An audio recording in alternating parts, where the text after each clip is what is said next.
ព្យាយាមរស់នៅជាមួយគ្នាមិនចង់ទង់ទេខំមាត់សង្កត់ចិត្តទូរស់នៅក្នុងភ្នក់ផ្សែងចានក្នុងរាវគង់អីនឹងលែងប៉ាទុំកិច្ចតែជីវិតគ្រួសារមួយនេះមិនអាចគង់វង្សតទៀតទេស្នាមតែ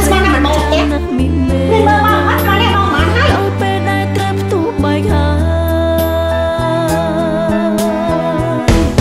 បងតាចោលអូនបងតាចោលកូនឲ្យអូនរំតែទឹកនេត្រា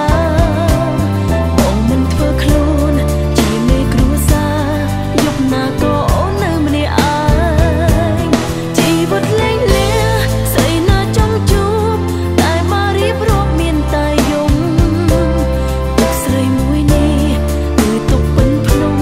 ជីវិតគ្រួសារខ្ញុំបែកបាក់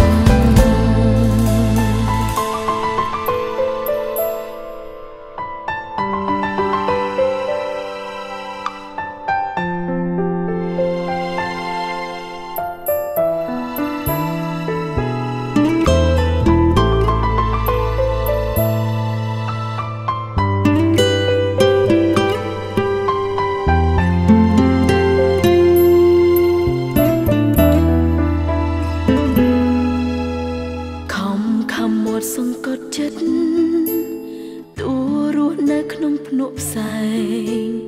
ចានក្នុងរាវគង់អីនឹងលែងប៉ាទុំកិច្ច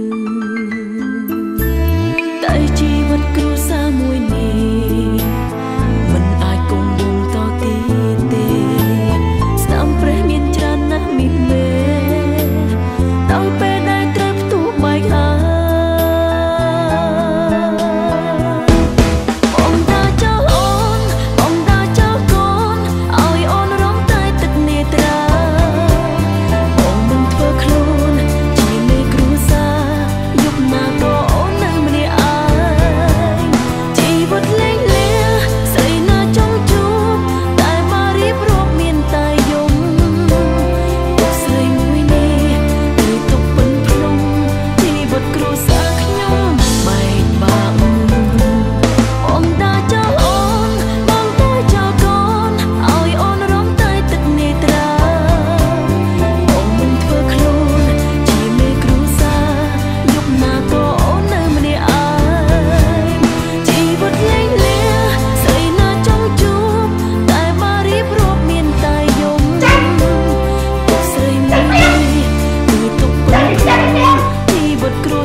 ជីវិតគ្រួសារខ្ញុំ